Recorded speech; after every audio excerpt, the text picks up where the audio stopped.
Did you know that? Did you know they changed the Mystic artwork? No, I guess not. How recent was it? Probably like a year and a half ago. Oh, I want to say okay. like, or actually maybe like, yeah, like 2019. Okay. That's pretty hype though. I mean, I always thought that like one of the things about Axie that struck me was the branding. And that is a really key thing with all games, really all blockchain crypto projects. Like you got to get your branding right. And that's kind of the hype aspect of what gets people like connected, and like the way the Axies look are part of the emotional connection that we all feel, you know? Like my Mystic's badass. I love the way it looks. And that's like, Absolutely. I was just talking to my buddy about this on the way up here. It's crazy to think Axie Infinity has virtually spent no money on advertising yet. yeah. Zero marketing. Imagine when the Facebook ads show up. Yeah, I mean, it's been like a maximum business forever. Word of mouth is the best marketing. And I guess that's like boomer talk for going viral is equivalent to a lot of free marketing dollars. And they just Right, didn't really have like means to go viral back in the day. right. Um, but yeah, we kind of like cracked that code. The scholarship thing, it's amazing. I spend a lot of time talking to outsiders, you know, trying to like sell people on the value proposition on Axie, like, you know, other gamers, Dota folks, this kind of stuff. And a lot of them are curious. I think at first they thought, Zayori's just selling out or he's just shilling for some mobile game. But I mean, the numbers speak for themselves, right? I can't make up our growth metrics. I can't make up this level of engagement. So when people see it consistently over time, they get kind of interested. They start to probe a little bit.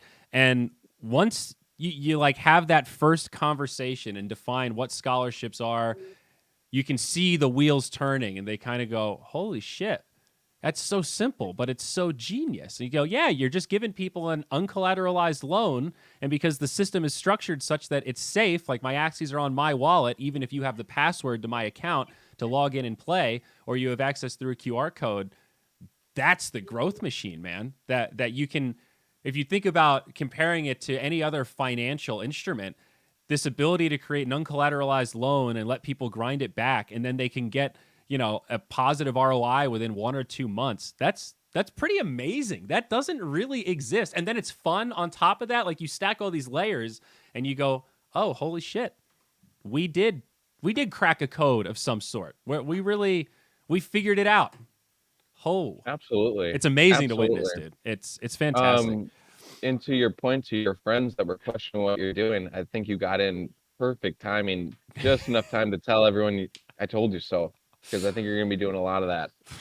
I feel so lucky, dude. I often remark to people now, if they had told me during my onboarding, bro, we're expecting 10x growth in the first 3 months after you sign on, I might not have joined. I probably would have been like, yo, who are these guys blowing smoke up my ass? Like, yeah, right. So to be living that, it still feels like a dream a little bit. And it's just reality, dude. I feel No. really lucky though. I really do. It's kind of amazing. I remember thinking when, because you know some of my salary is in AXS, right? And I remember talking to family members and close friends when I was like, I had the job offer. And I was like, okay, do I actually want to do this? And some of them asked me, well, what do you think it could be worth? And I set my 2 year price target of AXS at $40. That was my 2 year Oh, target. So, and of course, I was trying to be conservative. Like, you don't want to be $400. Yeah, I'm going to be super rich. But to just think that that was my 2 year and we're there already. Wow. I think that's just a perfect example of how far ahead we are of even my wildest expectations. absolutely. I don't really give it financial advice, but like, I have some close friends and family that will ask for, what they can put a little bit on. And so I got everyone in on the AXS train. And when they were asking me what I thought it could hit, I would tell them I think it could be anywhere from 30 to $100 when staking goes live. Staking hasn't even gone live, and what are we in the 40s right now? I think so. I don't know. I'm not really that obsessed with the price action. I see Yeah, see it on Twitter and stuff when things move and go, oh wow, look at that, AXS is over 40 again. But yeah, I'm not really focused on the price. I feel like that comes naturally with the stuff that we're building, and if we do our jobs right, I'm focused on building. We're building the roots. We're not focused on the externalities. Let's say. I mean, it's certainly a factor, but No, I hear you. It's Yeah, just amazing to think, I thought we would have to be on Coinbase, and I thought, because still relatively, it's not necessarily the easiest token to get. it's You true. have to know a couple of things to get it.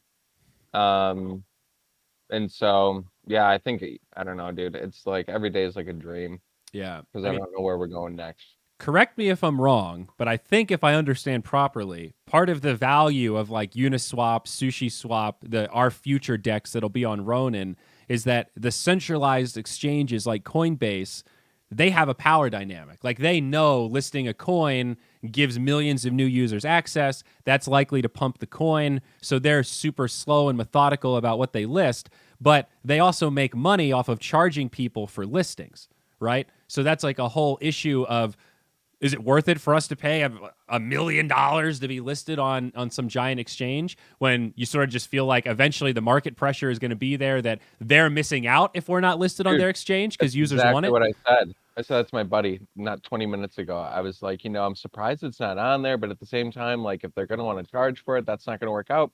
The market will demand it, and then Yeah. they will have no option. I really think that's inevitable.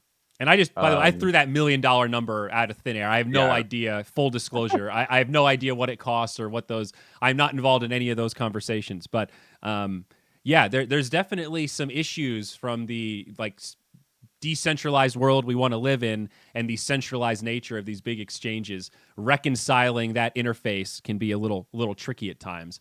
And just the nature of absolutely. the like, we have a really shitty coin, but if we can rally $5 million in marketing budget to get it listed somewhere, that coin gets undue traction, not because of any fundamentals or any tokenomics, basically just by virtue of great marketing and access Nope. to audience. That opens up a Which whole brings up nother can of worms of like, is it's that a whole nother good? thing, dude. Like for instance, like I was saying, most of the people that I'm around up here in Wisconsin that, very new to crypto or the idea of these things, and we were talking about on the way up, and we're like, Doge kind of gives the space a bad rep. And look, that got put on Coinbase.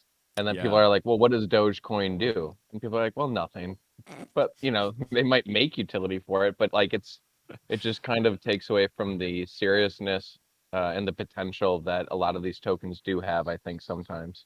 Yeah, I have mixed feelings about Dogecoin because at the same on one side it demonstrates the power of memes, and I think you were the person that first said this to me. I love this line. I've repeated it to others. I need to remember to give you credit. Creating value through culture, right? That's Right. a CLOUDWHITE principle there, and Right. Dogecoin has done that a little bit. I would tweak it to say it's like value through memes and maybe more so showing the power of memes in the modern age of like that's that's like marketing you can't buy, that kind of viral meme spread.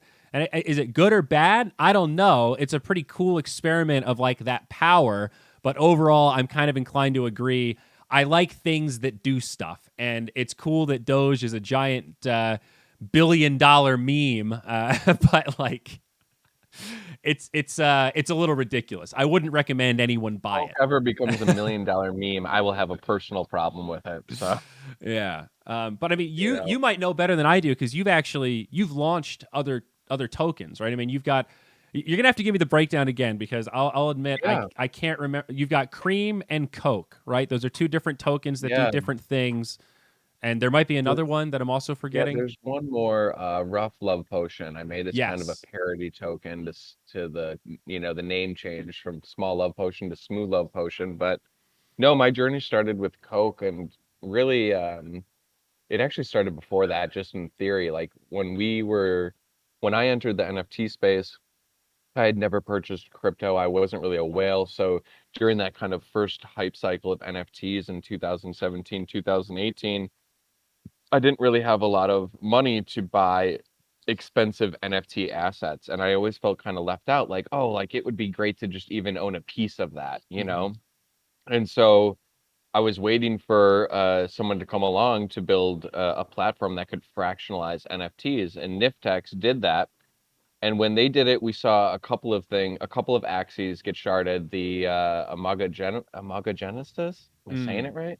I know what you're And then talking about. we, There's three of them, right? Those they're yeah, the like three. the rarest of the rare. And I off the top, were they like they're like Genesis of Genesis Axies? Was that they were like the first ones that introduced new genes? Was that their deal? I Yeah, forget well, what there makes was them that the special. Mio Corporation and those I think launched around the same time. What was specifically interesting about these three Imago Genesis is I believe at the time they actually had negative serial numbers, so their serial number was different in that capacity. And also they had custom animated parts. So one of one kind of skins, right? And Okay. color palettes, which the only way that those specific color palettes could come out for those types of Axie, I think at the time was through these breeding, which I don't think anyone's ever bred one before. Because they're so rare and so collectible. But so there was a couple aesthetic things about them that were primarily what was big, and their goal was to auction them off as part of the launch of I think what was to be the Mio sales.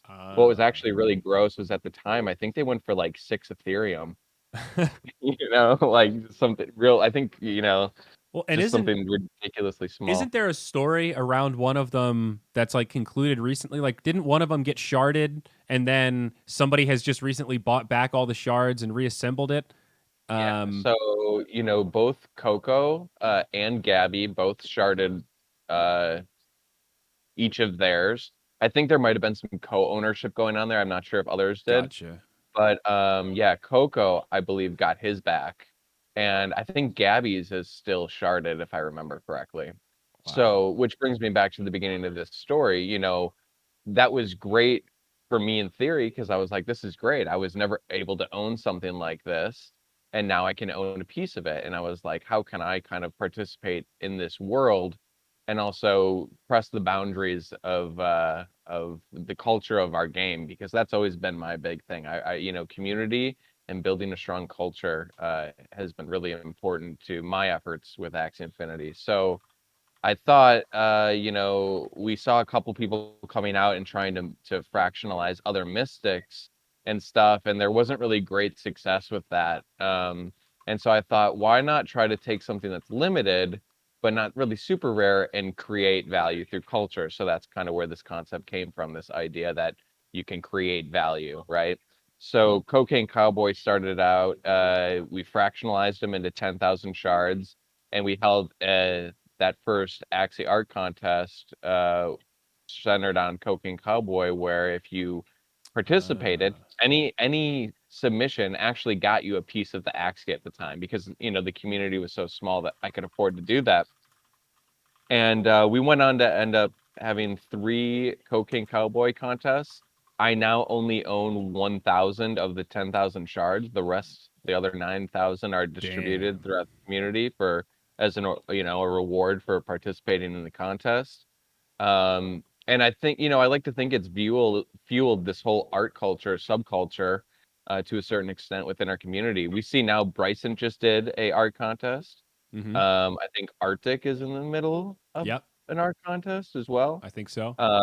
And so there's really just this budding creativity within our community that is unmatched anywhere. A lot of people ask me now what makes Axie successful. And Trung's a genius, and the team is great. Obviously, they're all on the same page, which is huge, which is enlarge community first. Mm-hmm. But truly, without our community, I don't think we would be here today. And somehow we just ended up with the best and brightest minds centered on our project, and I really believe Yeah, that. I mean, we see people now leaving the Axie Infinity community and getting hired by other projects. yeah. People that came from Axie, which is insane. Well, and hiring from within the community, not just on the Sky Mavis side, but also the Axie Treasury side. Suchin Hund, I think is how you say his name, right? He was one of the first community developers to be able to go full time. He's not the only one, right? That's just a matter of having the opportunity to scout the right people, build out a job scope, and make sure that they have an actual job and that we're, paying for a service. But the goal is to build that out more, right? We love the idea of people that have demonstrated passion for building the community, contributing the community, passion for the game. Who better to help us build and scale the community? We're going to need the help of some outsiders and bringing in some other talent and hopefully onboard them into our ecosystem. But yeah, we have we have a lot of hiring needs, and I would recommend everyone bookmark that skymavis.com/careers page, and just keep an eye. Every month, give that a refresh. I can say we've made some hiring on the HR side, which is really important because that builds out our infrastructure to do the hiring that we need to do for all the really fun stuff, the exciting roles to help scale this ship. So yeah, if you're a badass community member and you're thinking, oh my gosh, my dream would be to work full time on Axie Infinity or with Sky Mavis, that dream could be a reality. Our needs are growing rapidly, so fret not. Keep up the good work, and you might get noticed one day. I don't want to dangle that carrot too hard, but for real, I It's think the super team is going to exciting. grow a lot.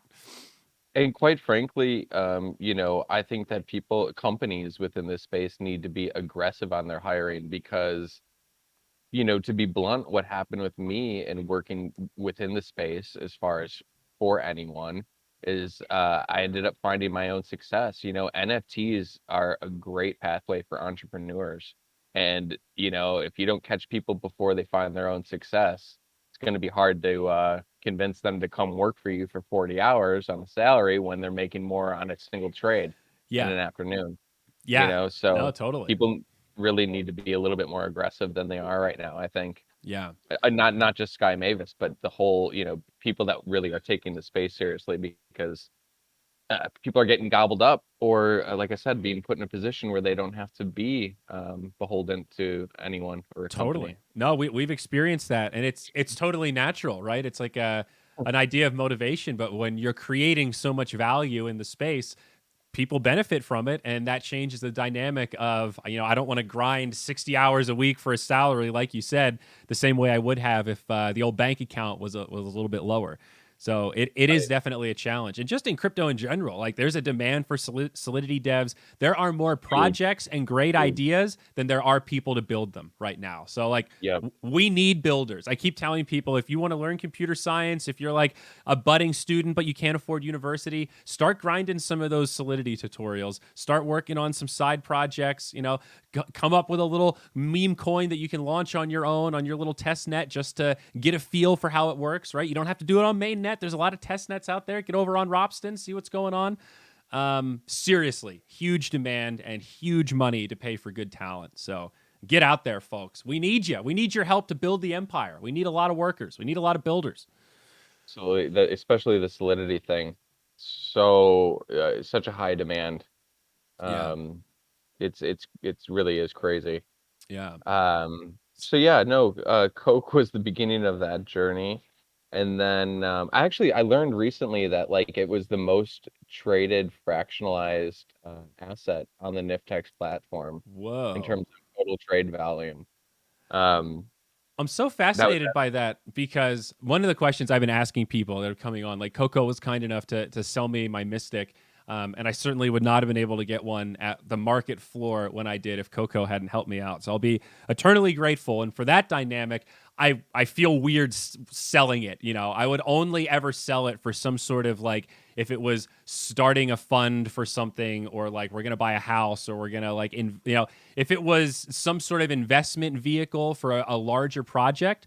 And the only other thing I could think of is like I could see sharding it. That could be a world where the Axie's still like sort of intact and it's out in the wild and people can get a piece of it. But I guess the question's different for you because you actually did do what most of us dare not. Like Bryce and I were both like, I'm attached to this thing. It's part of my brand. I don't think I'll ever part ways with it. But maybe there's a world where sharding does make sense. yeah. The one thing that sucks about sharding, at least in its current state, maybe DAOs become a factor, is it kind of renders the utility of the NFT useless. And obviously, right now in Yeah. Axie, that's not that big of a deal, but there will be a day where it will be a big deal. Mm. And maybe the technology catches up and like I said, some kind of DAO can be created for control of the utility of the asset. But like I little known fact, I actually only have one Mystic Axie right now. I used to have a bunch, and I only have one left, and I would Wow. not shard. I would Is not that shard it. So yeah, maybe this leads into a segue. If I can, I'm curious about your big land sale, dude. You're like the river guy. You're like Cloud Fisherman White over here, and you just listed your fucking empire. What's going on, man? Like, is Cloud White out? Or is this the cash out, bro? Are you done? You got your ink, and now you're out, just I'm counting running that for the Coke money? yeah, no.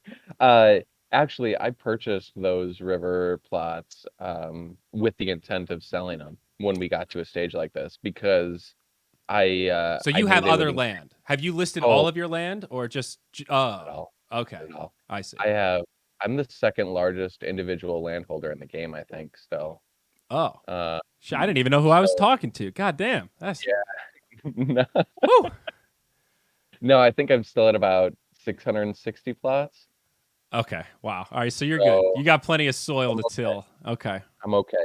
You know what I so I have all the rivers. I have a very nice Arctic estate, and then of course I have I don't know, a city out in the savannas. And that's really where I plan on doing most of my development is on that savanna estate. So, you know, the rivers were kind of always picked up to let go. I'm poor as hell. I am US dollar poor as hell. So I do have to take a little bit of money out. I got to buy a house. I got to pay off these student loans. The Still real life crippling me. calls. Yeah. Do you still have student loans? Did you go to No, school? I What? did go to school. I don't have loans. I actually never had loans. I'm privileged enough to say. You I went cheap though. I went for the local state school. I commuted, so I did my best to save every penny, and that was why I don't have loans. So I didn't go to like NYU or some shit and just have daddy write me a check. It wasn't quite like that. Rowan University, South Jersey. It's a university, but yeah. it's not Oh, anything you did in it smart, particular. man. You did the smartest Yeah. thing. Smart for me would have been never going, but you know, hindsight's 2020. It's hard to know. And in the moment, everybody's telling you it's the rest Well, of your that's life. This is your that's the future. problem. That's the problem. Everyone's telling you you need to go and that it's the right thing to do, and you would almost be ostracized if you didn't go, Yes. Like my you family would know? have been disappointed. Even if it's a bad value proposition, the optics of just like, well, just do it, man. Like, come on. Right. Just knuckle up and deal with it. And I mean, both my parents have doctorates. So I come from a hyper educated family that there was Sure. absolutely an expectation there. And I bowed out at the bachelor's. So I even gave up earlier than and both my step parents, I think, are at least at master's level, if not higher. So it's good. What did you study, by the Graduated way? high Was it school. anything useful for you? I mean, I did No. entrepreneurship, so it's No. actually kind of relevant to what I'm Okay, doing now. that's pretty relevant. No, I didn't. I went to a avant-garde film school. I learned how to finger paint on film. That's what I like to tell people. What does It's avant-garde little mean in that it's regard? like it's like, you know, like you can go to a film school and they can like teach you the commercial practice of filmmaking, right? As a Uh-huh. commercial practice. Avant-garde film school is more like It's like film artsy? as an art. Yeah, it's like film is like an artistic medium, not like Oh. a commercial endeavor. So you learn really no real world practical skills. I mean, my first film was made on a Bolex camera from World War II, 16 millimeter film. Whoa. Okay. Totally useless. Yeah, Totally. it's artsy and cool. It's like the Doors No. movie when Jim Morrison's in college. Is that what we're talking about? Or he's just making these artsy movies and they're all like, I don't get it, man. And he just walks out. Yeah. Yeah. No, I mean, but literally just like that. I mean, it's like a top. I think it's still like a top 25 ranked film school in the world, but that's just because they offer such a unique experience, not because it has practical use, which is, you know, disappointing to leave. And then when I left school, I kind of left all of filmmaking in general and I got in the talent business. I mean, I was a talent agent, and then a casting director Oh, for eight wow. years. That's what I did up until COVID. My Wow. whole business went under. So, but yeah, no, I mean, I didn't need to go to school to become a talent agent. I was already working in the music industry when I was like Wow. 14. And then you know, it was a path that could have come without a film degree and debt and a headache. So, Um, so what was your initial catalyst to get into Axie then? Like, it sounds like you had options in the real world, right? And it's not like you just went, "Hey, this is cool. I'm gonna pick up a couple of 600 land plots." Is like, how did you how did you have the capital to get to that point? I can't imagine you were just a whale that showed up and bought them all in one fell swoop, right? Not at all. In fact, my first year in NFTs, I essentially lost a lot of money. So what happened was Whoa. I was sitting on the couch and I was watching Vice News, and there was a story on about CryptoKitties and this idea of digital scarcity and the future of collectability. And I was always a collector. That's the one thing you'll notice about everyone early to this space. They were all real world collectors to some point. I Mm-hmm. mean, even look at like Gary Vee entering the space now. Gary Vee's a huge collector. So for Right. some reason, well, not for some reason, it's pretty obvious why collectors like to collect. And I think the barrier for a lot of people is they think like, how am I going to have an emotional attachment to a digital good? And after you go through the experience of downloading your MetaMask and running a few transactions and then seeing an asset pop up in your wallet, it clicks. You see it, you Mm-hmm. feel it. It is tangible to a certain extent. Like I look at my Yeah. extension on MetaMask as like a real wallet in my pocket almost. Yeah. Um, Oh, there's so the at any Ishies rate, raid. We just bumped up to 2,000 viewers. Thank you, Ishies. Always a pleasure. CloudWhite, say hello oh, to all geez. of our new Filipino friends. Hey, Appreciate it. This is becoming I'm a up. Tuesday occurrence, the Ishies host, or a raid rather. Really All appreciate right. you, man. He's been slaying it over Thanks, there. guys. Thanks for swooping Yeah. in and hanging Uh, out with us for a bit. wow. Um, Okay. So what you the hell stayed was I strong, saying? though. Yeah, you're talking about starting, lost a bunch of money on Oh yeah, NFTs yeah. and So I tangible. saw this thing, right? It was CryptoKitties, and so that's where actually CloudWhite comes from. For anyone who doesn't know, CloudWhite is the base trait of a color of cat in CryptoKitties, Oh, shit. That was and actually on my list of questions. There you go. That's yeah, a yeah, CryptoKitties shout. Okay. That's yeah. cool. That's actually my little icon with the eyes. Those are CryptoKitty eyes on an Okay. old Bitmoji uh, character. So, Ah. but no, I got really into the CryptoKitties community. I was kind of doing the sort of creative content building for CryptoKitties. There was also a woman by the name of Jody. She was absolutely incredible. I wish she was still around today and hanging out with us in Axie.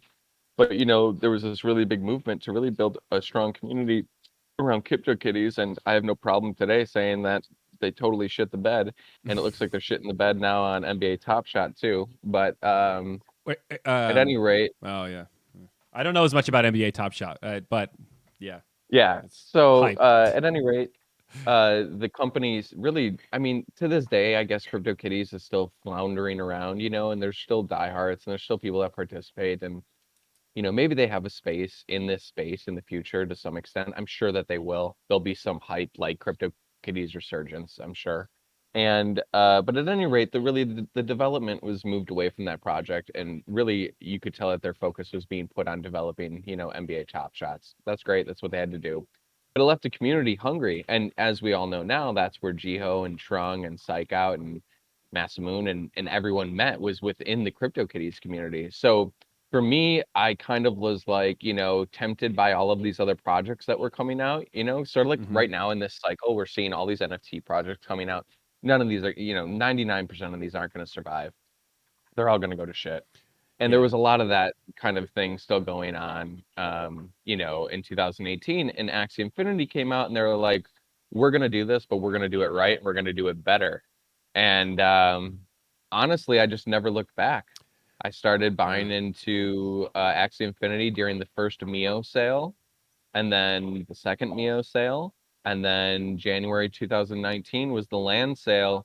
And for me, I think one of the interesting dynamics about Axie Infinity that we sort of talked about earlier was this idea of community marketing, right? This peer-to-peer marketing action. And what happens when you own assets in Axie Infinity, you in large become an owner to a certain extent. And Hmm. now with access, you literally become an owner. Hmm. So there is a personal incentive, incentivization throughout the structure of how this all works that like when you own within the world, you essentially own a piece of the game and you want to work for the game and you want the game to be the best it can be and you want the community to be the strongest it can be. Hmm. And that's really when things just took off for me. I mean, I got I got the first Axie Infinity tattoo. I was doing music videos. I was doing little, creative content here and there. Can I just But say from yeah, there yeah, is not a metric to quantify what that Axie tattoo has done for Axie, because like I'm sure you've seen all the reception, a lot of reception, and you've gotten all these comments about it. But the way it gets leveraged in other conversations, like I've sat in on pitch meetings where we have a slide in the deck that says, "Look how passionate our community is. Look at these people with Axie tattoos. It's not just a one-off. We have a whole little subgroup of people that are that in on it." That story is such a powerful talking point. It turns heads in boardrooms. It was a key part of getting my attention when they first had the initial call with me to be like, dude, Axie's fucking awesome. It's not just another game. We actually have something here. That's a data point that I remember seeing that and going, no shit, man, really? That's not fake. That's not one of you guys. They're like, no, that was just a community initiative.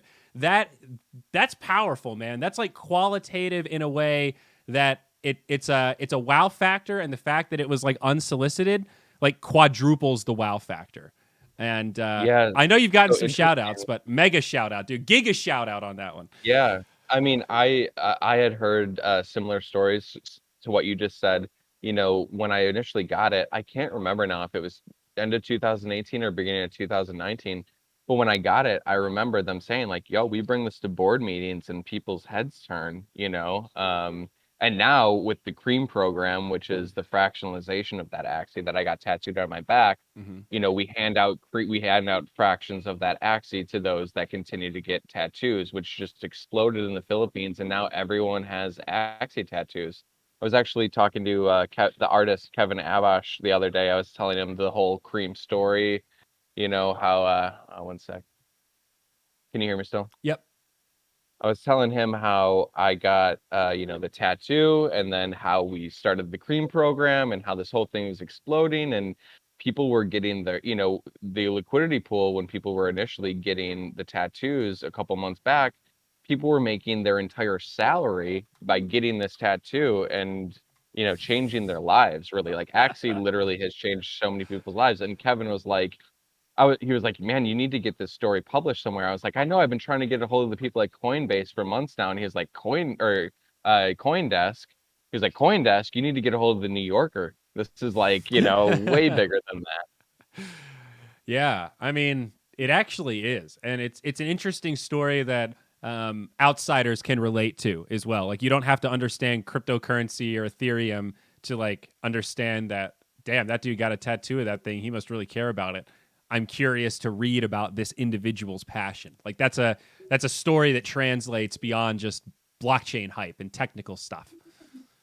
Absolutely. And when I look back at the reason as to why I got the tattoo and why I felt compelled to do it in the first place, I was thinking about this the other week. I was like, there was a time, 2019 was a rough year. It was a bear market. It was like crypto winter. Nothing was really happening with Axie in, the first two quarters, and everything seemed really stale. And I was getting frustrated, not only with that, but with the fact that like I didn't have any way of communicating about this with anyone. Everyone in my life didn't care about NFTs then. They care a little bit now because I see it on the news or whatever. But Mm-hmm. like, I didn't have anyone in my real life to talk to. The community wasn't as developed and flourishing, and so I think it was just like a buildup of like frustration of like I need to show everyone how much I care. I'm gonna get this tattoo, Yeah. and the rest is history. But It's funny when people ask me like, what does your family think about what you're doing now? And it's hard to quantify, because usually the follow-up question is when I say they're okay with it, sort of like neutral positive. If I'm happy, they're happy kind of thing. Said, well, do any of them own crypto? Like, no. They're like, okay, so they don't believe in it that much. I'm like, yeah, that's actually an interesting. To be fair, I guess I haven't really tried to pressure them to buy crypto. I have this sort of like, your investments are your investments. If you guys are curious, I'll answer questions, but I'm not really in the market of like trying to pressure people into but assess for It yourself. If actually makes me feel uncomfortable, to be yeah, totally honest with you. I don't really give advice well, and it's not for freely. Or everyone. Like some people are no. really risk averse and they want to buy some general ETF and get their like 3% every year, 5% maybe, and just know that it's super safe and someone else is managing it and they don't have to worry about it. Some people want some of that middle ground, and then there's those of us that are like, dude, I love calculated high risk. It's the best. My whole life is calculated high risk. And we just have to remember that we're a little bit like to the far right of the bell curve in terms of our eagerness to do, quote, crazy shit with our careers, our bodies, whatever else.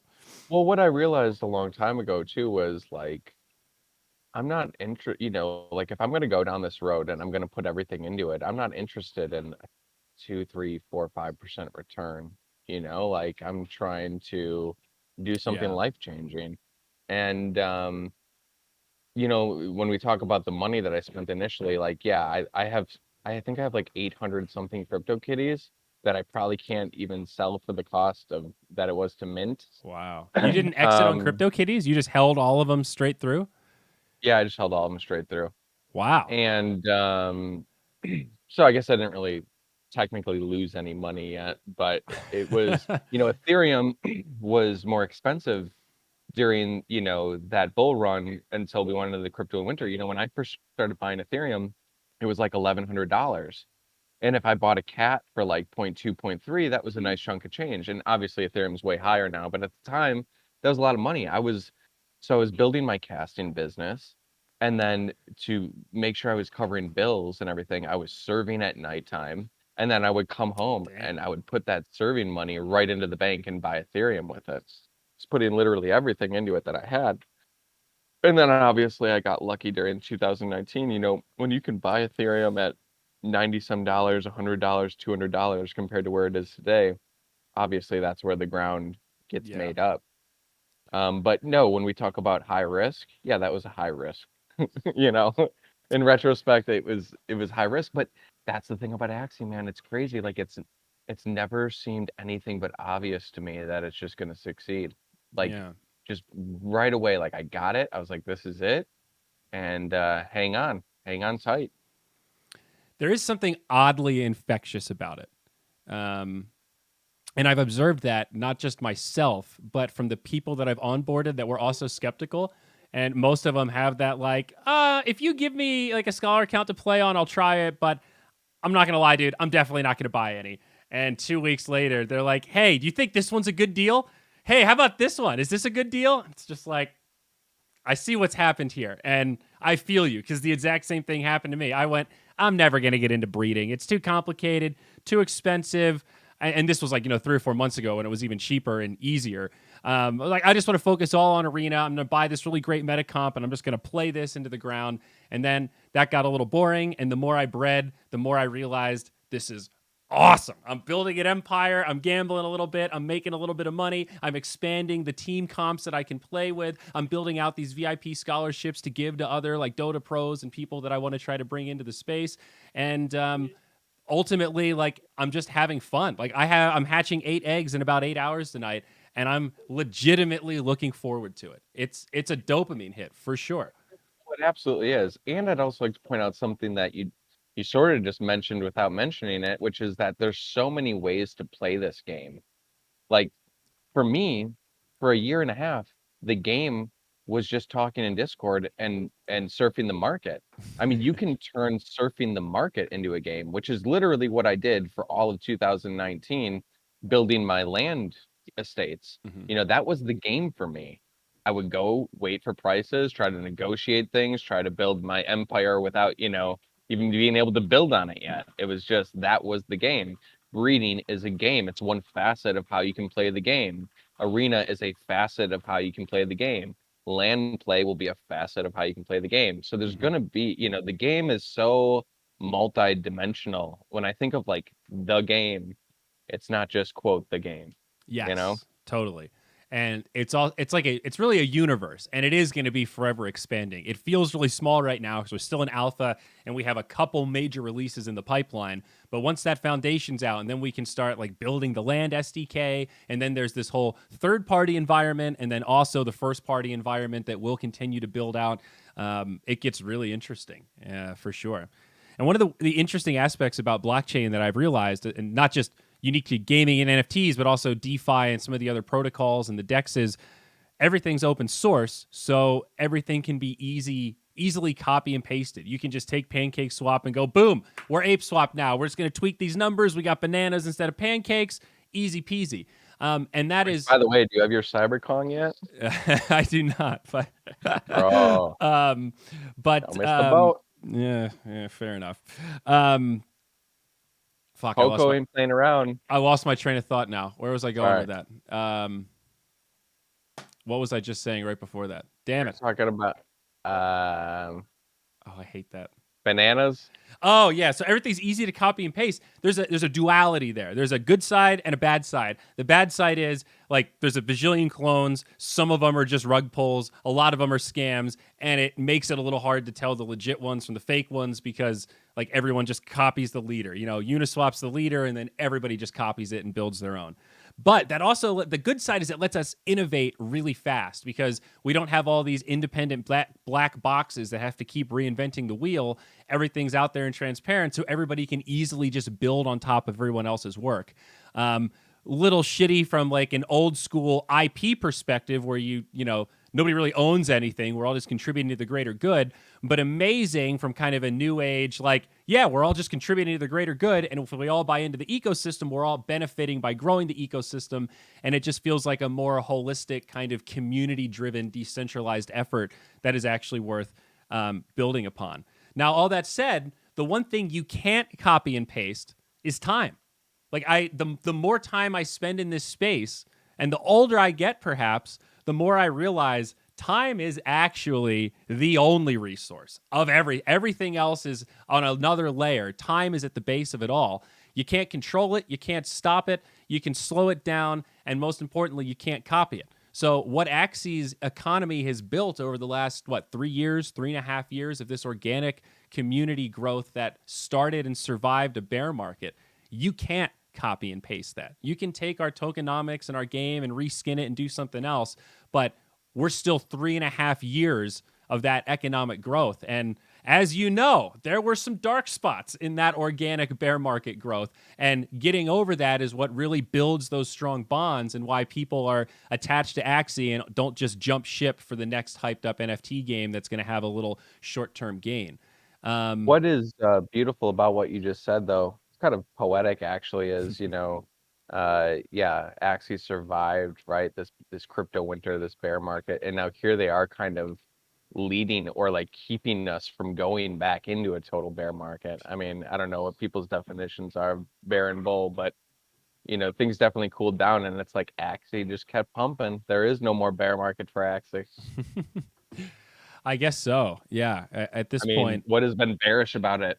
yeah, Nothing. it's just degrees of growth, and it'll probably oscillate a little bit. It'll slow down and jump and move as we continue to announce stuff and build things out. It's yeah, but yeah, the time stuff is really I can't get away from. Yeah, I agree with you. I agree Yeah. with you completely on that. It makes total sense because like, yeah, maybe I pick up other things here or there, or I tinker with this or I play with that, but my heart will always belong to Axie. And uh, it comes down to time. Yeah, my time, my uh my love affair. My love affair.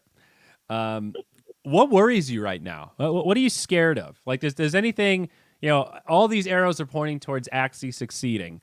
You have any arrows of like what could bring down the empire? What could stop the momentum? Is there any like is there any black swan event, so to speak, that you've thought about where you go, man, that would be the perfect storm that could unravel this dream? Do you have any? No, no, I don't. I really don't. And maybe that's Huh. because I saw what it was like when like I said, 2019 crypto winter, not, lack of development, lack of transparency, lack of communication. I feel like I lived through the worst of it, and I just kind of I know this is weird to say, but like during that time, I kind of like just surrendered to the process. And ever since I surrendered to the process, all the fear has gone out the window. Like I put my I haven't surrendered yet. money. I'm still a little. I feel like the like 10 years I've spent in esports has just been me wanting to surrender to something and always getting rug pulled. And I'm so timid. Like my poor heart can't handle it, dude. I'm sensitive. All right. I was cheated on Oh, 5 I years get ago and it. I'm still recovering. Okay. Every rug pull takes a little more out of me. And I, I feel that.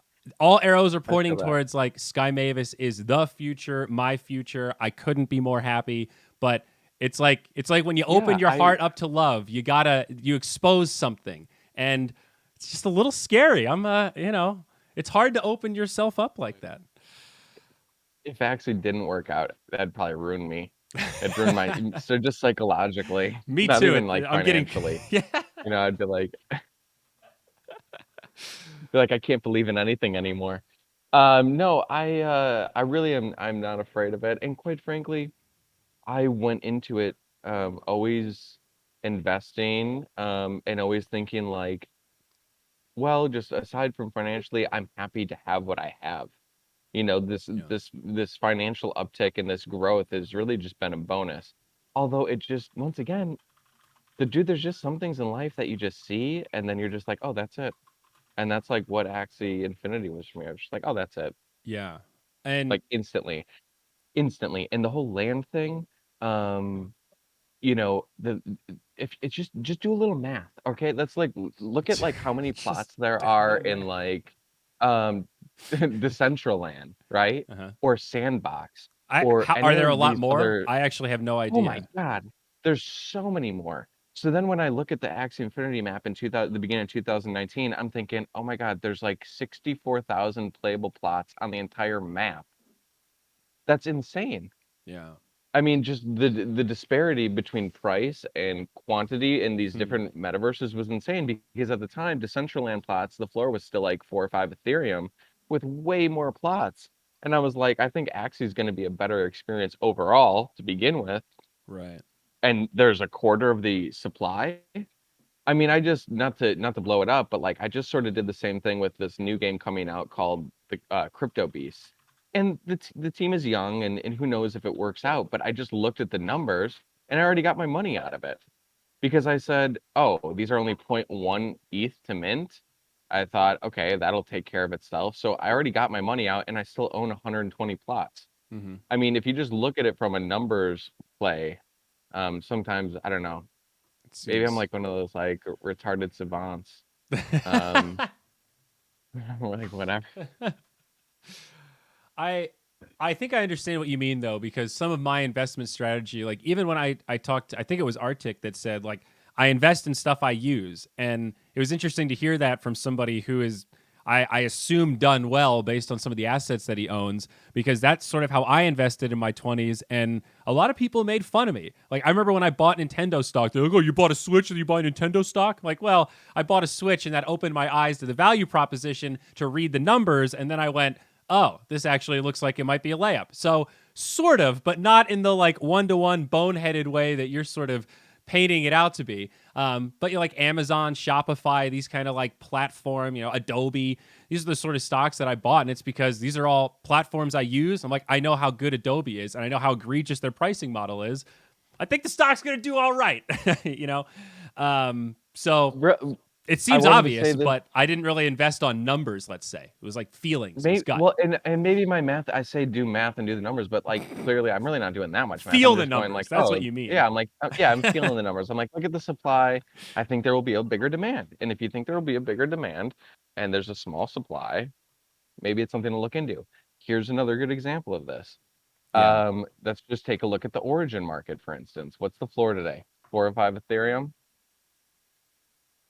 I think it's probably. something like that. Sounds ballpark. I haven't looked Okay. recently. So let's say it's 4. Let's just even say it's 5. Okay. And we look at the total supply of origin Axie, which is 4,088, I think.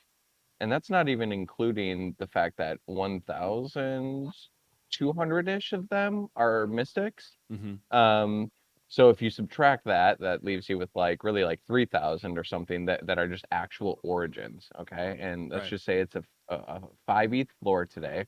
Then we look at CryptoPunks, and I understand the history of CryptoPunks, and actually, I think CryptoPunks are an important piece of NFT history. Hmm. But you're looking at the floor today. There's a 10,000 supply, as there is with most of these avatar projects that are coming out.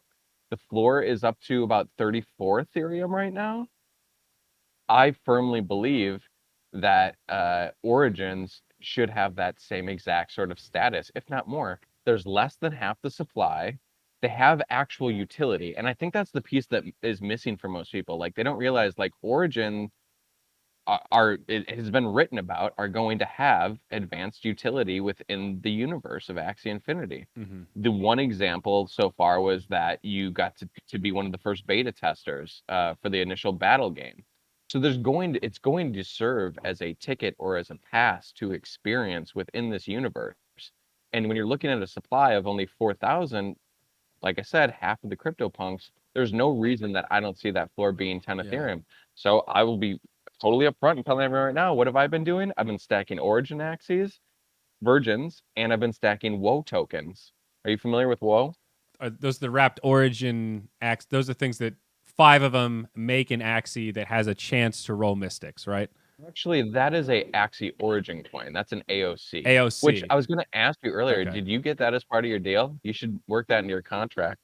No, I wish I had. They sort of if I had known better, I probably could have. They sort of said, "Hey, you can tell us what you want," and I think I said, "Yeah, money's cool." So I didn't really like push it. But yeah, in retrospect, some things are certainly more rare than money. Uh-huh. And those coins are pretty badass. But who knows? Yeah. I mean, Sky Mavis has a bunch of them. I think there's no plans right now to do anything specific with them, but we're certainly not going to burn them. So one would think that Right. at some point in the future there could be some. They are like the ultimate prize. So when you think about that, Absolutely. there's maybe a world where Absolutely. something can be built around that. That's an exciting dynamic. So who knows? But yeah, no, the wrapped origin axes are, I believe it was Owl and Coco got together and they created a liquidity pool where if you have an axie with two or less breeds, an origin axie with two or less breeds, you can put it into a pool and you can get a WoW token. So it's actually one WoW token equals one origin axie from this pool. So it's a way of creating liquidity origins, essentially, the origin market. And so I've just been buying those tokens, especially when I see the price of that token dip below the floor of the equivalent market value So origins. does it create new origins, It or doesn't. It creates it it allows you to get a it's a random origin from this pool. Oh, okay. So it's like a redemption token, but it is like Exactly. so they have origins locked up in this pool. It's not like Yeah. somebody manually picks. It's through a smart Nope. contract or whatever. Yep. It's through a contract. Yeah. Okay. Exactly. That's pretty cool. Um. And so Like. how many Yeah. exist or like does it have a cap to it? No, I mean, that's a good question. I'm pretty sure that the idea is like for instance, I don't know if the whole thing is up and running right now with the transition to Ronin. I think there were some things they were Ah. working out.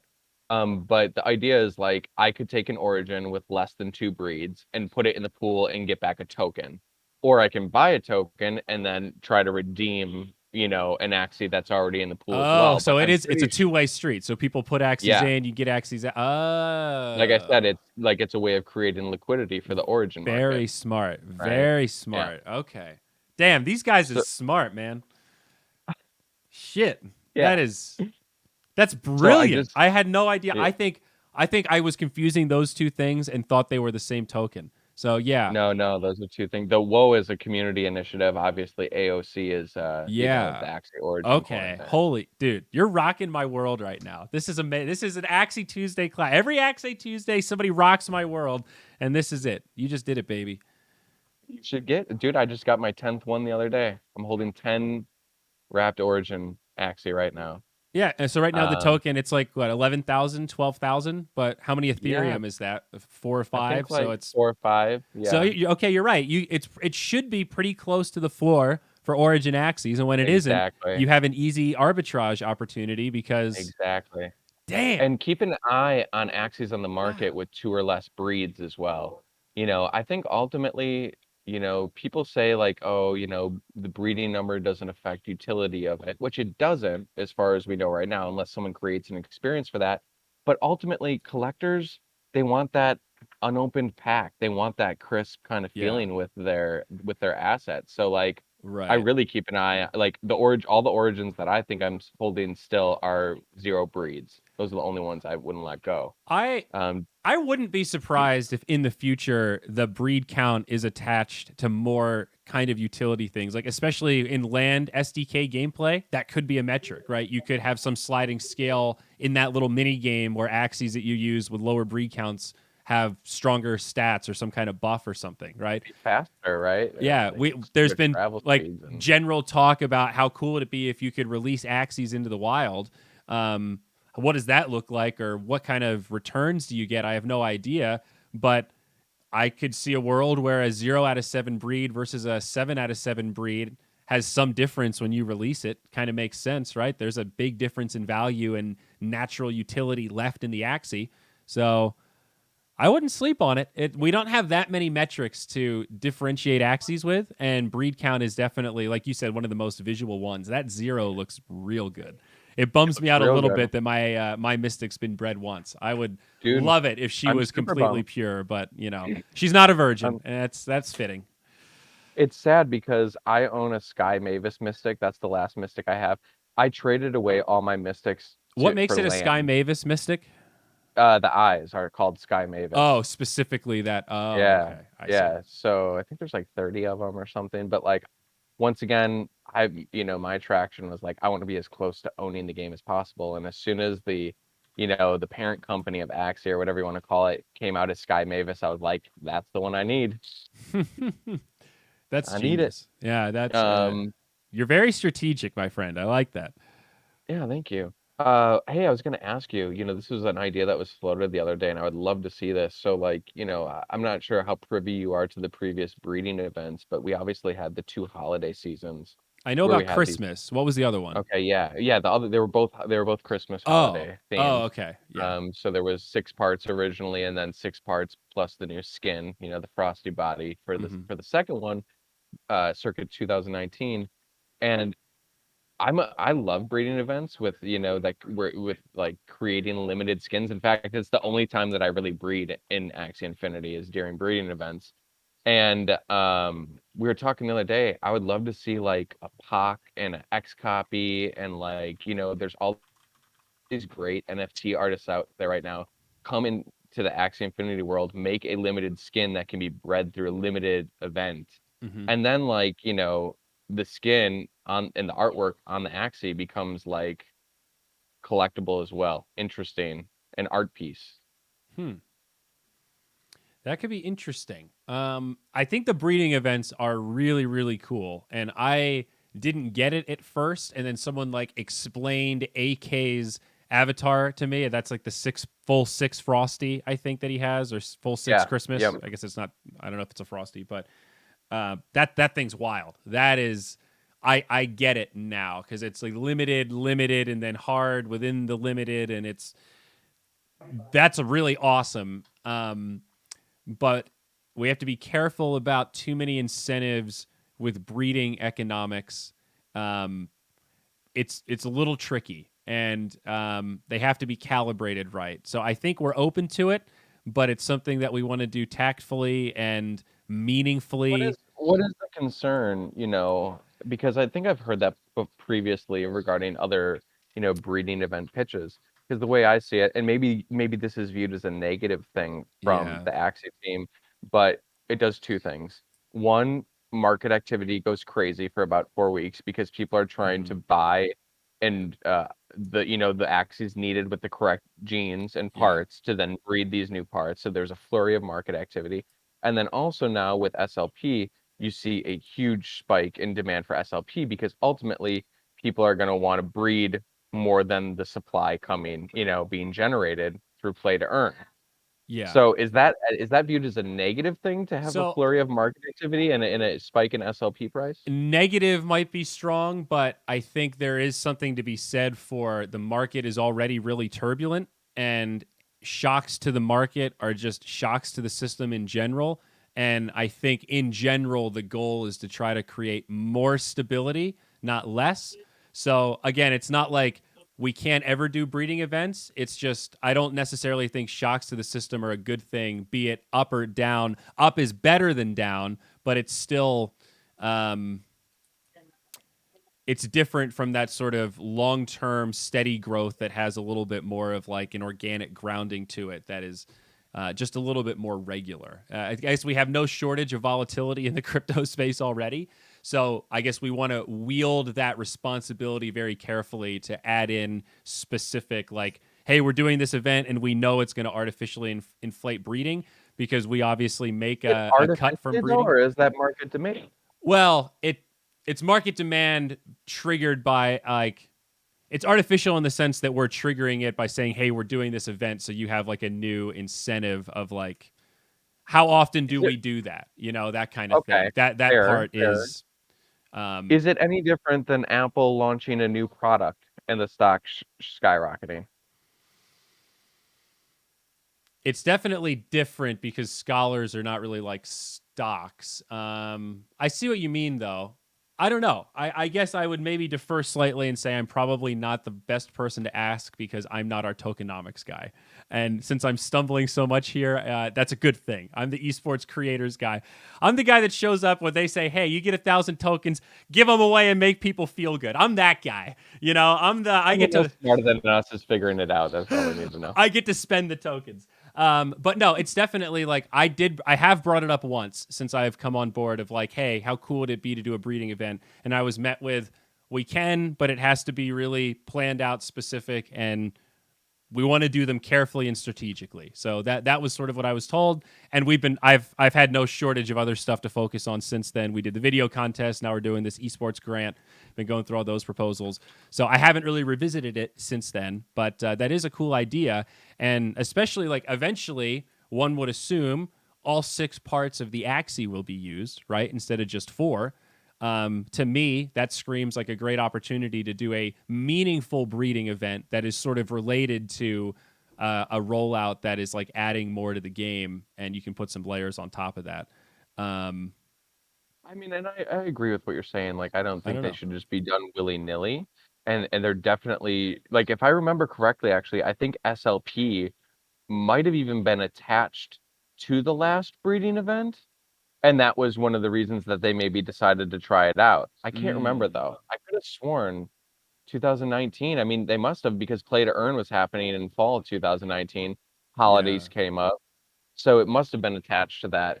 So yeah, the idea that of like having this new function or additional purpose for the breeding event, Hmm. um, definitely interesting. I just think it's interesting, once again from a creative, cultural perspective, this idea that we have these genius artists entering the space and the potential to create Axie as like true pieces of art, functional art is really interesting to me. Yeah. No, totally. I think that's a good suggestion. I threw it in my notes, so definitely something I'll bring up again when we have the opportunity, and it seems right. I think that could be really cool.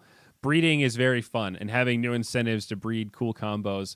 I mean, for me, it's sort of the revolving door of the meta. Of like, okay, when I hit this wall, I want to be able to counter it. Okay, I want to have counters to this kind of comp. But having other incentives for like aesthetics, I think, is definitely underutilized. And that was one of the first things I did when I joined was went on Twitter and said, please tweet me your cutest Axies. I got to see these things, and because I knew they're like, Greg and all these other like just ridiculous looking, multiple mystic Axies. Some of them are super iconic. And as a new player in the space, I needed some help crowdsourcing that. And it made me think like, yeah, we need something more advanced than just like a cutest Axie contest, but we need more stuff that revolves around the aesthetics because that is a key part. It's not just battling and token utility, Absolutely. it's also artistic utility. Right. I mean, did you ever see the tweet from R about, I think it was R, who said like he could see a future where there's a demand for mystic axes that have mystic eye and horn parts because that's visible in profile pictures, like on Twitter Oh, and stuff. okay. Because Dude, one of that's the big problems brain. right now is like it's hard to stunt with their Axie avatar photo because they're a little bit hard to decipher. But if you have this, crazy looking eyes on your avatar Axie avatar picture, stands out a little bit more. Dude, So maybe yeah, I no, I think that sniped it with the Candy Babylonia. Holy shit. It's one of the most visible ones, dude. It's right there, there, right on the forehead. Oh my, you're making me like my Mystic even more, and I already thought I couldn't love it more than I possibly do no, already. it's huge Thank you, because sir. that instantly recognizable is different, and I think that'll play a big role in, dude, I don't know, I can't get over these origin prices. Like I said, the numbers don't make sense to me. And what's even funnier is I said that once on a podcast like a year and a half ago when origins or mystics and origins were like, like under 3 ETH. And I was like, you guys, the numbers just don't make sense here. If we hit 500,000 daily active users, the numbers don't make sense. These are Yeah. terribly undervalued. And I still believe that. And I think once, you guys come out with additional utility, or not even utility, but experience for origin holders, people will then realize its importance as almost like a ticket. Hmm. It's like a ticket. Yeah. Yeah, totally. And I think we'll see that with Mystics and various other things as well. Ideas of that's a good comparison. These things doubling as tickets or entry into events or access to merch drops in the real world, stuff like that. Very much could be part of the future. Um, One of the things I wanted to ask you about, we touched on it a little bit earlier, and then we went a different direction. Land gameplay and how that interfaces with the Axie DAO, especially years from now when more AXS is in the wild and it's not just Sky Mavis making all the decisions, and how that intersects with politics and land gameplay rules and where we draw lines in the sand. I've been thinking a lot about that recently. And for those weekly listeners of Axie Tuesdays, I brought this up, I think, every week for the last month. And it all started with that Jiho tweet about we need an Axie constitution. And it really got me thinking about, like, God damn, there's so many questions to answer around that. But you're right. There will come a point where we're going to be like, okay, we need some set of rules that governs how shit works here. And one of the examples that I keep going back to is part of land gameplay will probably have some advertising element, right? If you own a strip of land, you can probably have some sort of billboardy type thing. If you want to sell your little SDK game, there might be a way to do that. What are the limits there? What do we allow in the game? The whole censorship resistant part is cool, but then we still have to come up with our own rules that we set for ourselves. And how do we enforce those rules? Who, like, is the inevitability here political parties? Am I crazy? Can you talk me down No, from the no, you're political ledge here? but you're not crazy. So let's just start with a couple of things here. First of all, I bought land because these were all the things I anticipated, right? Ownership and control. And now I'm actually, I'm in the same position with you where I'm actually a little bit worried about it. And there is going to be a point where we do need to unify and really talk about, flush out the idea of how some of these things are going to work. In fact, little known fact, I had a conversation with Mark Cuban once. He was generous enough to, we were talking about something else, and he gave me about 30 minutes to talk about Axie Infinity. This is actually before he invested. And he said one of his concerns was about land gameplay and the people that have their money invested that want to get everything they quote unquote deserve, right? So one thing that sort of Interesting. freaked me out regarding all of that is when I watched the Play to Earn documentary, it kind of made me feel a little bit uneasy because I'm sitting here thinking like, all right, I'm holding 600 and some plots of land, and what am I going to do? Have all of these people from developing nations like working my land? And how do I feel about that? And not only how do I feel about that, but how does that tie into this larger like economy that we're building and the socioeconomic factors that play into that, the political factors that play into that. I mean, it does raise a lot of questions. I mean, we're even seeing a little bit of a sense of exploitation with some of these scholarship programs. Hmm. It's like, how much is too much to take from the person who's doing all the work? You know, Yeah, it it's brings up really difficult questions. yeah, and so far it's been amazing, at least from my seat in the bleachers, to see the community pressure on. I've been toying, like trying to figure out how to frame it, and the best script I've been saying this in private calls, and I'll drop it here. I've been calling it Viking capitalism, right? Because our whole system is very, very capitalistic. It's really based on true free market. It's all private equity. Everybody owns their stuff, and it's like that's we're very capitalistic, but we're not in the sense of like we're really self-conscious, or not self-conscious, self-aware of individual responsibility. It's like within that capitalistic system there's a lot of honor code, like we hold ourselves and each other accountable to generally doing the right thing, generally building a community where we do right by each other. And I don't know, like to my knowledge, feel free to correct me if I'm wrong. I don't know if that's ever really existed before in the way that we have it, where like usually capitalism is really all about exploitation. And we are seeing that on like kind of the periphery, and it's starting to eat at the edges and get closer to our core, but our core is really resistant. We've got a lot of really big, rich, wealthy whales with huge scholarships that are like, nope, fuck you, fuck them. Give me all of those scholars right now, and I'll give them the 70% they deserve just so Well, that your that scholarship fund dies tomorrow. Seeing that right. kind of stuff is like, this isn't just capitalism. We need another moniker for this. We're on to something totally new here. And you're absolutely right. I mean, once again, it comes back to this idea of this core community that we're really so lucky to have that are in positions to say no, fuck you, you Mm-hmm. know, um, because it is not direct capitalism. Like, yeah, you know what? I want some money. I do like money, but like, I wouldn't even really consider myself a full capitalist, like in Me day to neither. day life. Yeah. And I think there's a lot of those attitudes there, like just do the right thing, be fair, try to be fair. How much do you really need? These are questions I think about a Mm-hmm. lot. Yeah. Um, I mean, when and it comes to I, working the land, I think it's really about the splits and what it's all about percentage of labor. I mean, there was a recent, I guess most of it was private. I saw a little bit of it on Twitter, but a scholarship that was paying a very low percentage because their model was based on a fixed rate. So it's like we guarantee, X amount above minimum wage in this country. And that feels like kind of an old school capitalism model where the business gets to live in that middle ground. And we're a little bit more into this percentage model where it's really more about percentage of labor. Whatever the rewards are is a little bit less relevant to like who's doing the work. That's how we decide who gets what portion of the pay, not what's the lowest possible number I can haggle this person with no leverage for. That's like old school kind of abusive economics, and we're trying to make it more about who's actually doing the heavy lifting. That's and the I would say, dream, at least. I think that's the system we're all trying to model after.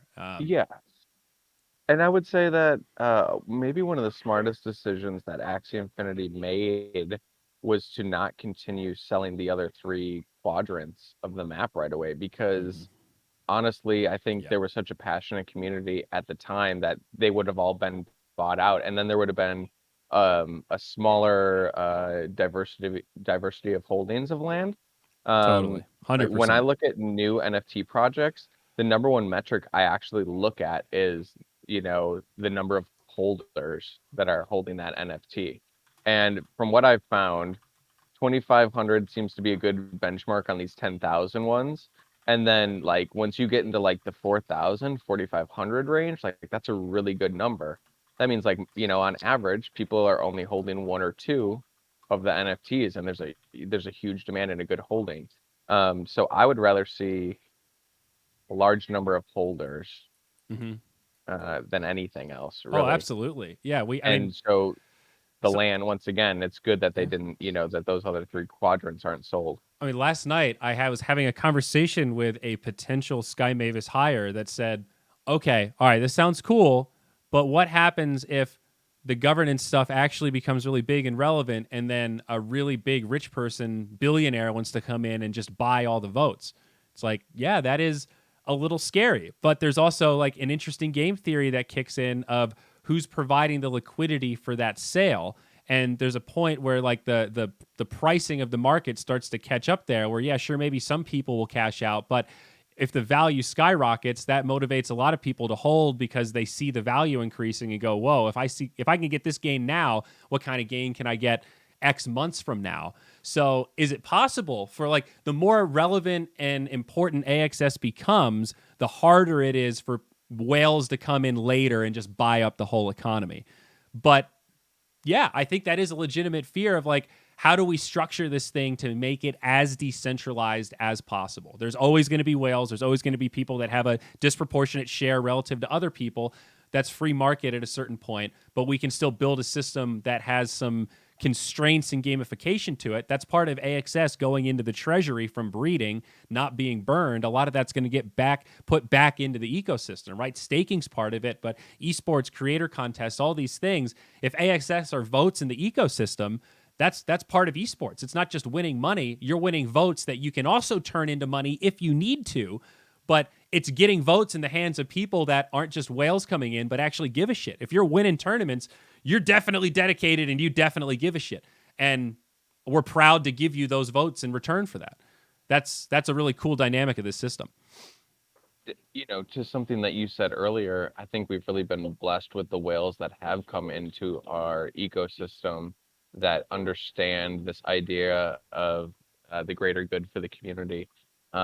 You know, Coco is one of the most selfless whales I've ever met. Actually, maybe the most. Like he gave you a deal on your Mystic. He's given me deals on stuff. He has helped me out in many ways over time. He doesn't have to be like that. And also, he kind of, you know, we couldn't have had a better whale come in and buy the supply that he did. I really don't think. I mean, the game would have been totally different if it was someone else. He's Yeah. kind of one of these unsung heroes. You know who else is an unsung hero? Trung. No one ever talks about this guy. He keeps The a low nifty, profile. the Nifty 50 list comes out and you don't have Trung on it. I mean that. I Yeah. mean, a lot of my friends were on that list, and I love a lot of the people that were on there. But like, just so I don't know, almost uneducated. Yeah. So I had another senior. Who did you mention before Trung? I had a note Oh, there. just Coco. Oh, Just Coco. Yeah. Coco is, you know, like Coco is no totally. He's a great example. Like, I always like to bring this up because it's something that Axie Infinity gets flamed for by fudders on the outside that don't understand, that say, "Oh, you ban multi-accounters? Nice decentralization, bro." And the response is always, "We have never claimed to be fully decentralized. We exist on a decentralized spectrum. It is rather centralized right now, with a plan to become more decentralized over time." And I think Coco is a perfect example of, like, that is a type of centralization. He's a whale that owns a shitload of assets. But in this case, it's sort of centralization for good. He's actually had a big net positive on the economy in terms of control, as sort of like a white hat hacker, so to speak, controlling how some of this stuff gets released to key people. And I think that's a net benefit. I think it's a good thing. I think he's the poster child for, like, some centralization can be good. And if we just tried to start this thing 100% decentralized right out of the gate, we wouldn't be where we are now. There wouldn't be that driving force to build the game to get it to this state. And that's why it has to be a taper off, like, over time strategy where this isn't like, all right, son, you're 18. Here are the keys to the Corvette. Don't crash it. We're not doing that. You know, we're doing we're taking some driving lessons. We're giving you the Civic first. We're going to upgrade the Civic to, like, a nice Audi. Maybe we get to the Lambo one day, but after we practiced on the test track. You know, you feel me? I feel you. And to be totally honest, none of that shit has ever really bothered me that much. It's never really big, you know, been a big concern to me. For me, the appeal to this entire space was just knowing that I own the assets. It's like if Fortnite and Call of Duty and all these games changed their model tomorrow, I think they would find much more success in their games, because that type of model, I feel, is really going to die out as this takes hold. People want to actually Yeah. own the things that they purchase. When I buy a new skin in Fortnite or whatever the kids are doing these days, I want to own that. Mm-hmm. I don't want it to just be on your server. I want it to be an item that I own, that I can put on the marketplace if I want, that I can speculate on. Well, Um, and just not a sunk cost. This idea of, like, hey, I played Pokemon Unite. All right, cool. I bought a Snorlax skin. All right, I'm done with Pokemon Unite. see you later, Snorlax skin. It just sits there forever until it just disappears eventually when I don't care anymore in 10 years. I mean, like, it's just a totally different model where the value proposition is so much better. I mean, I even had somebody that I onboarded. They bought 3 Axies. They played for a week, sold them at a zero point 0.1 ETH profit, and they were like, I made an exit, I made money, and I didn't like the game. That was kind of awesome, and that makes me like the game more since I was able to do that. And I was like, yes, exactly. That right there is the meta of the value proposition, that even if you don't like it, you can still cash out. And that you would think, well, what if everybody cashes out? Isn't there a run on the bank? Yes, but when you give people the freedom to cash out, it actually has the reverse effect where they're more confident in the ecosystem because they feel like they own it and they actually cash out less. So it's amazing to see people experience that in real time. And I'm sad that he sold his Exactly Axies, but I'm happy that I got to see a real anecdotal piece of evidence of like, yeah, that's a key part of free market. And I think as we get to, 1 million, 10 million, 100 million daily active users, other gamers will see that value proposition. We're And almost there. What did we hit? 800,000? I think so. Yeah. Like you'd be foolish not to see it at a certain point. People will be laughing at you for buying these useless skins that have no utility, do nothing, and are untradeable, unsellable, soulbound forever.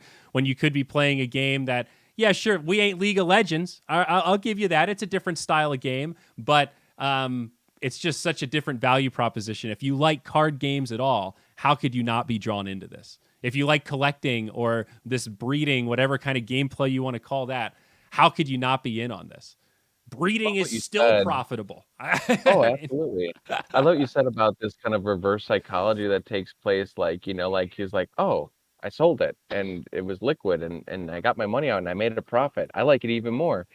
Like you said, ownership is the key difference here. And once you own, then you feel like you're part of it. Like Yeah. literally, like like you're a Yeah. part owner in everything that's happening. And Um, that's why we have such a strong community. People give a absolutely. shit more because they feel like they own it. You don't shit where you eat. Absolutely. I mean, I don't make money from Sky Mavis, and I'm not paid by Axie Infinity, and I feel like I've been working part-time for the company for 3.5 years. You know, What a dynamic that is. Yeah. And weirdly, the it's older I get, the more it's like accumulating wealth is the general goal. But once you have like a cushion or like you start thinking, okay, I have some Axies that if like I needed to, I could sell one of my land plots and that's rent for an entire year or something. What would I want to spend that money on? Friends, experiences, and community. Travel around the world, meet cool people, and build cool shit.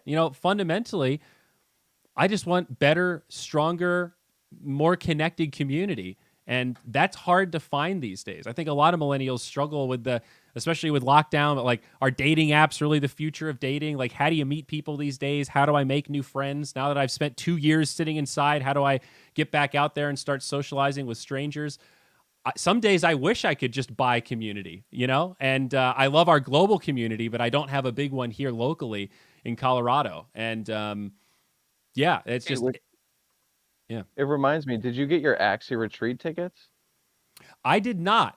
So I did not expect them to sell out that quickly. I also I sort of assumed that if I wanted to attend, I could probably, do a, speak or maybe show up with some merch They and might fit you in. I might be able to sneak in the back door, let's say. I don't want to be too presumptuous. So no, I did not rush to buy a ticket. I was surprised that they sold out so quickly though. I was expecting to, be able to scope it out and, evaluate, and they were just gone. So yeah, I missed the boat on that for sure. I guess congrats to anybody who snatched those up. Um, Yeah. but But that just to wasn't your all of them point, though, right? That was just the pre-sale also. no, that So was just the there's first more to pre-sale. come. More to come, more to come. But I mean, it just shows the demand for like what you're talking about, this sense of community and now bringing that into the real world, right? And Yeah. really making a movement. Um, it's really under, I don't know, it's kind of unbelievable to think that we're here. Like if you would have told me 2 years ago that we would be where we are today in terms of community size and people like Yeah. Mark Cuban investing and all of this money coming in and interest in this, I would. I would have sold a kidney back then. I would have bought more.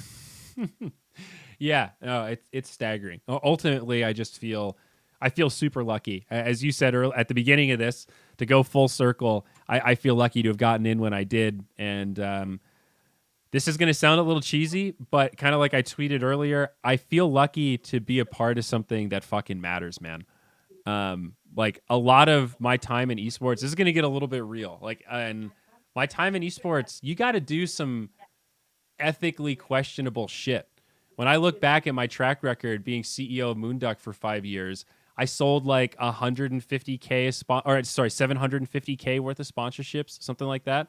And more than half of that was from betting companies, like just straight up like gambling, sports book kind of thing. And some of them were pretty regulated and by the book, and some of them were like, we're in, Curacao or whatever, or we're in the Virgin Islands, and it's kind of the Wild West, and we sort of do whatever we want. And at the time, I felt justified because it was like, if I don't take this money, my company can't run events and we don't get to do anything. So while I don't love this and I wish this was a hardware sponsor or like a sponsor I could be excited about, money is money, and betting sponsors have the money to pay the bills, and tournaments are expensive. So I don't feel like guilty about it, but I didn't often feel good about it either. Sure. And it goes the same way. Like, you get hired for an event and you're getting paid this great day rate and you feel like you're living the dream, and I'm hosting this gig, and then you show up for rehearsals and they hand you the cue cards and it's like, okay, here's the sellout line. And you're like, oh, well, I don't really like this. I don't like the way they're framing this betting Like that at thing. all. Yeah, like this, guys, this. And remind them right after the team fight that they can still bet on the swing. Like, oh God, I don't want to do that verbal plug. That actually feels like super unethical and manipulative. And you should be paying me like a crazy premium to own my voice like that. I totally undervalued that in the past.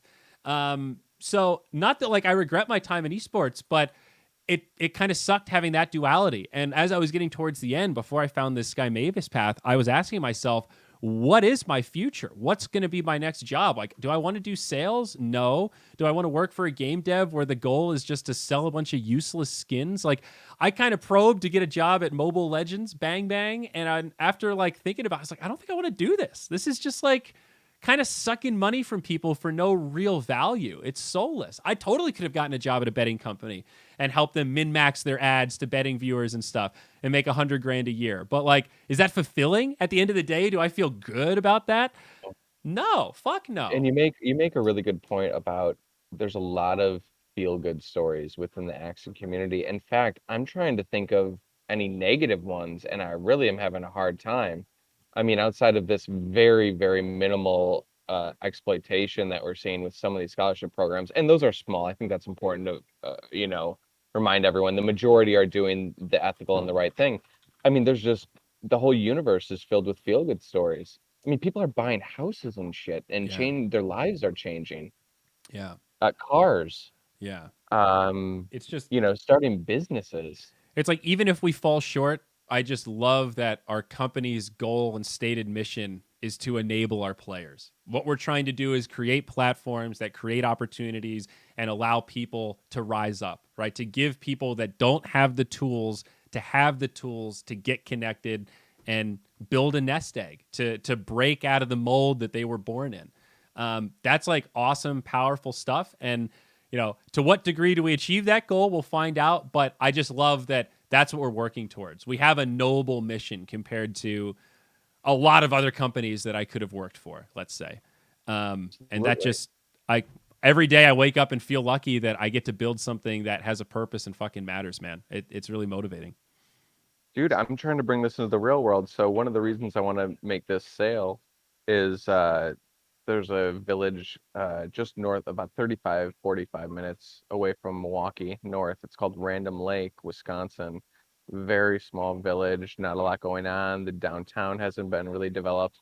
I'm trying to move there, and I want to like work on like a real world community where Oh, like there's a shit. new train of thought. So anyone looking to come to the Midwest, let's move on up to Random Lake. We'll take over. Oh, Get on the shit, dude. board. Now that's a story, though. Guy, you sell that entire river set, and then you use all that to basically buy a town in the real world, make Right. Axie Town in the States. Here, oh, wow, dude. So Shit. All that's right. the long Well, play. Guys, we need to shill this land sale. Jeez, that's insane. That really is. In the plan now, Axie House was my idea about 2 years ago. I mean, long term, when Land Play goes live, I plan on streaming every day and really, working within the metaverse, Mhm. but then also trying to really work on the community around me. Family, friends, and community are very important to me, not only in the metaverse, Man, but in the real world as well. And I'm just ready to get out there with a bunch of like-minded people. It's gonna I start love it. sounding like a cult soon, or like No, a but commune. dude, I feel like you're actually just ahead of me in so many regards. Like you're way ahead on Axie, and like I've been feeling like I was sort of talking about it earlier. Like I'm lonely in real life, but online I have like the strongest community ever. And while the online community is amazing, you still like sitting alone in your apartment all day is just not that fulfilling, no matter how No, awesome people are on the internet. You need some of that no, real life connection. And I'm starting to observe that a little bit. And I've started to have some wild thoughts about how cool would it be to have like a little eco friend, like we could have some chickens, get some eggs, have a little degree of some self-sustaining, not completely, and I don't want to make like a commune, no, but no. we could Just get a a little milk bit, cow or something, maybe a we grow little some bit. turnips. No, community garden, bro, and Totally. community events, and I really Oh shit, uh dude, the it's wheels are it's what spinning it's right hard like now. to be. Ooh, And going back to the other point about like capitalism and money, money, money. You don't need a lot of money to live a simple life. it's true. Life does not need to be complicated. People are out here doing all kinds of crazy shit, and I think they're just moving too fast. They need to slow down and start thinking about what they're really doing and where they really want to be. um I mostly just want good food. That's like my number one priority. I want access to good grub. I like to it's a cook. I'm a problem. chef. I love food. I love eating. I love cooking. I love smelling. I love drinking. I love all of it. And that's like I would love a community that also shared that passion of like having good food and like the cost savings that could come Absolutely. around with that. And like, dude, shit, I've never Our thought food about system and Wisconsin, but you're speaking my language right now, buddy. I love look it. it up. Look it up. Random Lake, Wisconsin. It's the perfect distance from Metropolis. It's 15 minutes away from a Costco, a movie theater, whatever you need. Just It's love literally Random called Lake, Random Lake. Holy shit, you're not called fucking Random Lake. around. That is real. And undervalued, I think, right now. I think, this is Undervalued. something I talk about. No, for real. I talk about this with my friends. What COVID did is it proved that working online is sustainable. We don't need Mhm. to have people in these offices. Imagine what that looks like for our children. No one's going to need to be tied to a city. And then what's going to happen is we're going to see these people spreading out and going to these smaller communities and really cultivating the culture and the community that they want. It's a lot. I think the population of Random Lake's about 1,500. That's moldable. Dude, it's not that far from Sheboygan. No, Look at that. nope, You're in like a little Milwaukee, Sheboygan, Green Bay sandwich. that's right. And you got Lake And Winnebago there. Oh my gosh. This is prime. yeah, Oh, and so there's a think state about it, people. forest too. Okay. That's beautiful, We can go absolutely hiking, beautiful. trudge around in the woods. Okay. Man, I love it, Um, dude. You're really you have that visionary brain though. You're always thinking about Thank you. where are we now? Where are we gonna be? How do I accelerate? Like, I love that mentality. Always trying to think a step ahead, embrace the future, accelerate the future. Fucking love it, man. It's infectious. People like you make me want to do more. Do more up by me. Come up here. We'll start a community. Wow. All right. Well, Wow. Well, I this think has been a actually we're gonna. pleasure. Yeah. Yeah, man, this has been awesome. In fact, I just realized it's been an hour and 40 minutes. Insane. Time flies, man. Yeah. I We appreciate your Can I time tell you where so I'm much. going? UP. We're headed on up. Oh, really? What? It's gonna be a nice drive. Yeah. So I don't know if you got the map still pulled out, but Yeah. where are we headed? Kev? Is that you, Claire? No. Marinette. We're going to Marinette, Wisconsin. Yeah, it's like right on the border. Wow. So, is there a specific mission here? Is this like vacay or we? No, no, we've been traveling around. Like I was in St. Croix Falls last week. I like to get out and see what's up. These little towns, man. These little towns have been my focus. Yeah. Like the last year, like just going to them, seeing like what they could use. So this is my other thing. The key to a small town success is you need to get at least one or two good restaurants there. And then once you have a good one, and it becomes popular, it weeds out all the shitty ones, and then those shitty ones are replaced by other good ones. This is how like areas within the cities are sometimes transformed as well, right? Like Yeah. all of a sudden one good restaurant will go to this obscure location, right? Maybe it's a little dicey, like not the greatest area. And then, that restaurant gets so popular, it brings people in, and then other restaurants pop up. You see it happen all the time. Wow. I mean, if you're a small town and you have access to a movie theater for me, good food, I'm there. I'm in. The problem is a lot of these small towns actually have shit food. I think they'd be totally different if they had good food. Yeah, that's my issue, at least in the States. But all right, buddy. Well, I'll let you get out of here, folks. You probably know where to find him, but he's CloudWhite on every platform. He's got a beautiful Axie, a beautiful face, and man, another great podcast. We'll get it on Dude, I'm YouTube and looking get it on forward to New Twitter. York. Dude, it's gonna be Thank awesome. you. NFT NYC, we're gonna do it up. We're gonna be there in full force. I can't It's wait, gonna be buddy. amazing. Can't wait. I'm looking forward to it, man. Do you know where you're staying yet? No, I actually don't, but that's a good thing for us to think about. And Yeah, yeah, we I should got a connect place on that. tied up with the That's Lad City boys. Hit me up outside of here. They're yeah, getting a block of 15 rooms in the conference hotel. very nice. Yeah, I don't know. We might have something booked, and I'm just not privy to it. Oh yeah. Are you guys gonna do an event? Are you guys talking about that yet? Some Are we talks, doing something? Okay, figuring all right. something out. We'll hit me in the DMs, baby. Slide on in, and we'll figure it out. Thank you for having me, man. Cool. It's really always a Yeah, pleasure. absolutely. Take care, buddy. We'll see you next time. All right, man. Later.